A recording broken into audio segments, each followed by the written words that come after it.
Mark. Wow. Right? Just, I'm twisted. This is just, just wow. We're talking about episode Superman number 3. We're going to talk more about it right after this.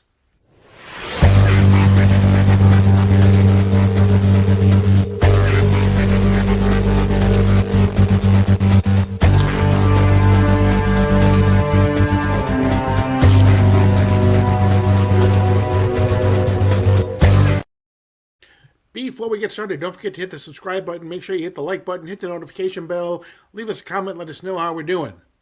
Whew, all that. Good. you did that well. I Yeah, did. that's Because the way usually to I do trip it. over all those things. Usually I forget to say one of the four, and I'm like, yeah, this time I'm just gonna You got all four. I'm You gonna nailed it. just plow right through it That's the way because to do it. because I we got to wanted to talk about wow. this. Yeah, dude, this was wild. Absolute Superman issue number 3. Yeah, it was the third issues have been well. Batman wasn't all that great. It's kind Um, of that had the opposite effect. exactly. It really took away all Batman my hope in started that book. off really, really, really good, and has kind of took a dip with 3. Superman and Wonder Woman have been kind of consistent, but then on 3, kind of 3 was the elevation issue. exactly, Yeah, I guess exactly. Snyder didn't get the memo. That's right. Um, so let's go ahead and talk about issue number 3. We start out on Krypton, but a few years ago, 6 years 6 of ago them. to Yeah, be 6 exact. years ago. Cal and his family are out doing their wilderness thing with Krypto. Mhm. Yeah, it also gives you context to his schooling. You see him getting in Right. trouble at school for, again, like the last issue, not just copy and pasting the references from the Kryptonian archives to turn in reports, and they're out with the family and talking about how he could be getting in trouble and stuff. And Yeah, they go to the Redlands and they kind of his parents kind of play a little prank on them where they basically, say, "Hey, by the way, your teacher called us." And he's like, "Oh my god, I'm in trouble." And then they discuss everything like you just said, and just as you think they're about to lower the hammer on him, they they basically commend say, him. "Keep it up." Yeah, keep it up. Keep free thinking. And about the Redlands, what's this is already visually awesome because what we see here is the Yeah. Fortress of Solitude, natural formations on Krypton. In the Redlands, you see numerous fortress, what we would recognize as Fortress of Solitudes in the background, and they're walking into one because it's kind of like a sightseeing thing for these farmers, these people who have these farm lives to go and walk and still appreciate nature on this planet and stuff. So we're seeing all the attributes that Hmm. Clark learned in Kansas in Absolute Superman. He learned those from his own parents, having spent more of his life on Krypton than the regular Kal-El Could did. could that be the origin of red kryptonite in the Absolute Universe? Could it be okay in the Absolute Universe? Yeah, you never know.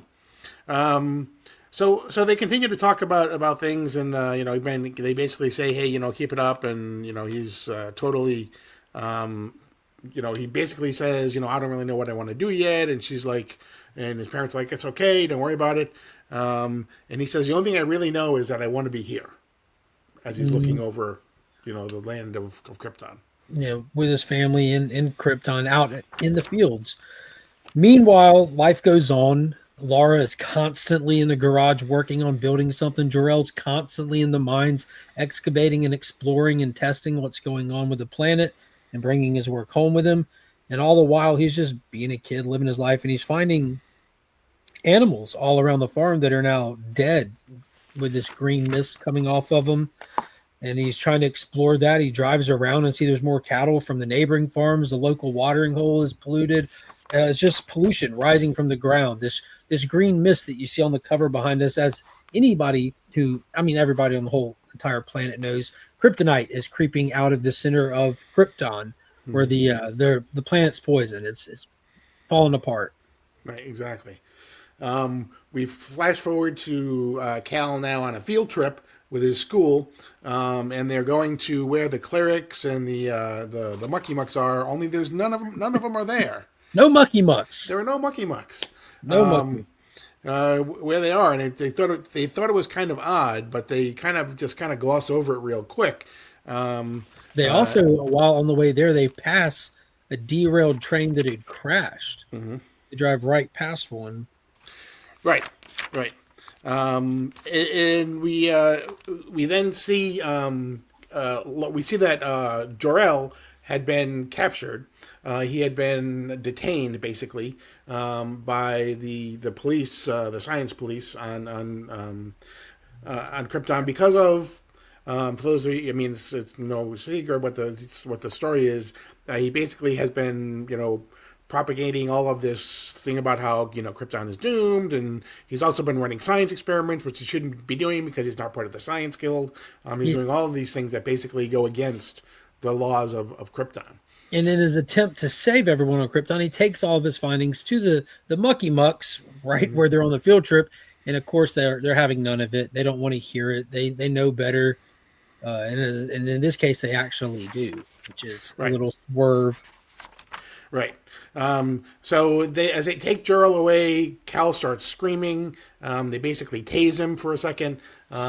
He then runs to his mother and finds his mother and Crypto are there. And then we see basically the first time that Lara says, basically, if anything happens, you need to go back. You need to activate Saul. And he's What like, Saul? What Saul? Right. And then we see Lara with her, Terminator type gun. And the suit. And we the see suit. this suit for the first time on somebody with the glowing wristbands.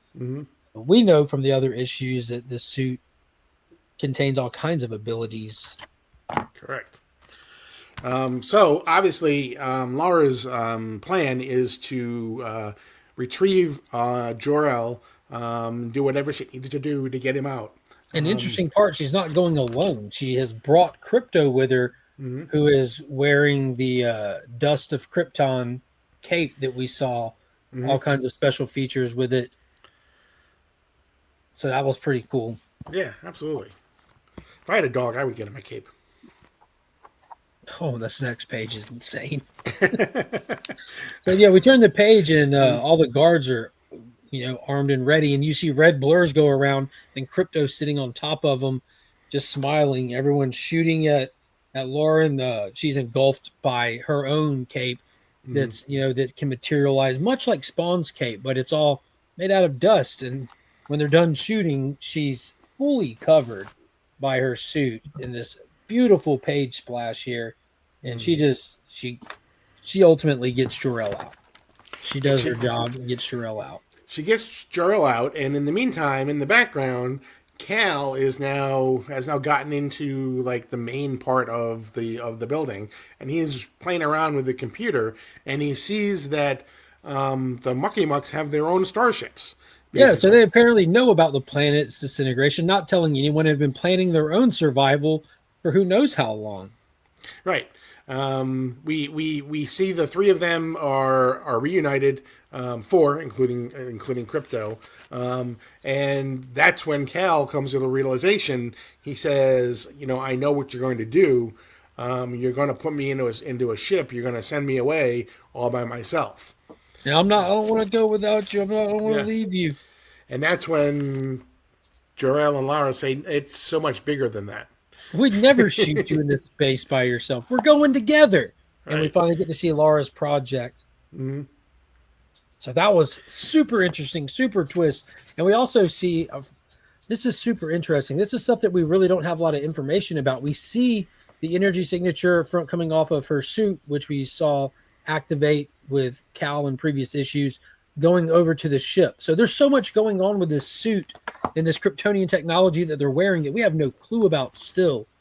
But they talk about how the Science Council knows and wonder where we're going. And that's kind of where we leave it, with them talking about wanting to save as many people as they can, get as many people on this as they can. And Cal ultimately asks, but where are we going? And Cliff hangs us right there. Exactly. But one last page, we finally get to see. We see in central Kansas right now. We see basically what is a nursing home or a hospital. It could be Smallville Senior Living. Exactly.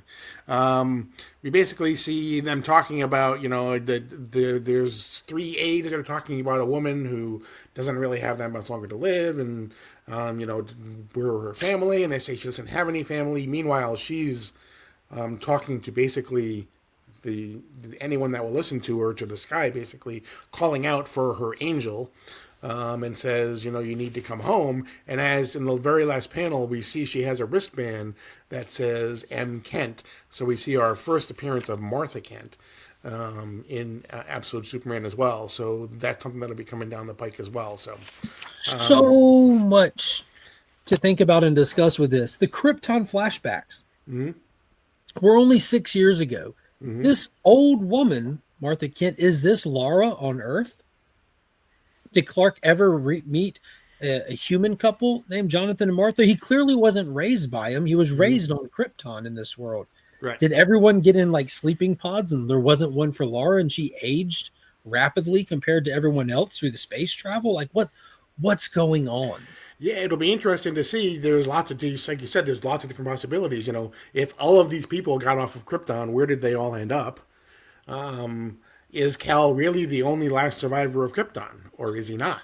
You know, are there Kryptonians everywhere and we just don't know it yet? Or has some horrific fate happened to everybody except for Clark? You know, so far that we just don't know about either. So Jason Aaron is really teeing up some big balls that he's got to. Yeah.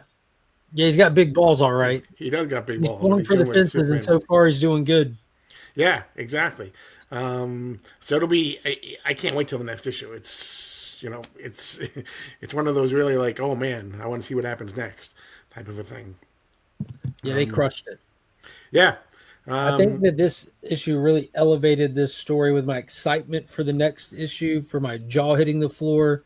It was so exciting, my arm almost fell off. But this is really like bumped it right above Wonder Woman for me, where Wonder Woman's been like holding that top spot with Superman, like being not far under it. I'm very biased to Superman, but I think this one legitimately delivered enough questions and enough intriguement, and then just the pacing was all there. Like the art is definitely tip top in this book from issue 1. This one stands well above the other two with interior art style, but I don't know. This one really just did it for me.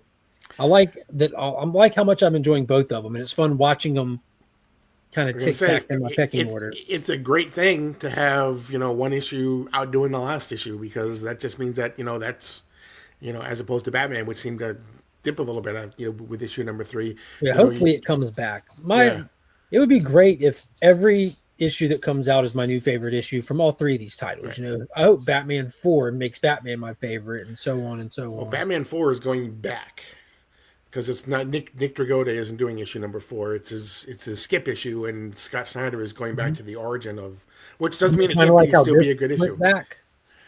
Yeah, but this still has it still has some current stuff though too. Just one day, and it has the same artist, and we would probably be remiss if not noticing that there is a Aquaman. Back as well. I read it. I'm trying not to open that can of worms right now. I'm so excited. Yeah, this Wednesday. And maybe that'll be actually no, Absolute Batman 4 comes out this week, so next week would be Absolute Batman 4 for us. So, but maybe we can sneak in some Aquaman too. Who knows? I got a lot of Aquaman discussion planned for the next month, because that's the theme in the Legion loot for that. So the channel member giveaway, we're giving away a first appearance of Ocean Master. There you go. That's going to be it for this episode of DC Comics Deep Dive. Don't forget to subscribe, hit the notification bell, hit the like button, leave us a comment, let us know how we're doing. But as of right now, well, actually not as of right now, as always, I am Paul. He is Mark. We are Legion. And you're now leaving Sector 2815.